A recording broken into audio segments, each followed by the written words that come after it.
This is our passion, to be inspiring women to really be more educated about this topic.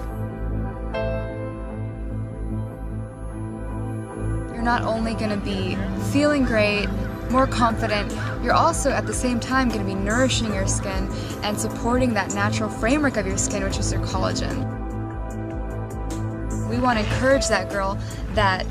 you know, you can also be supporting that beauty from the inside out by what you eat, what you put in your body, what you put on your skin, and all those things will also be encouraging a natural lifestyle, a holistic lifestyle that in turn makes you a happier person. Like when you feel good, when you're healthy, you feel great, you feel more confident, you feel beautiful.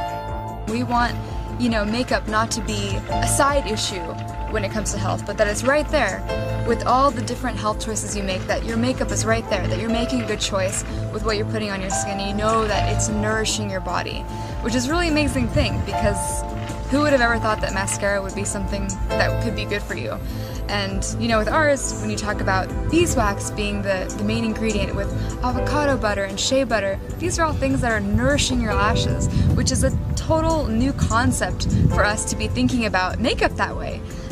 But that's why this is such an exciting time for us, that we're being able to introduce a new way of thinking about makeup and thinking about your skin, to treat it with dignity and love.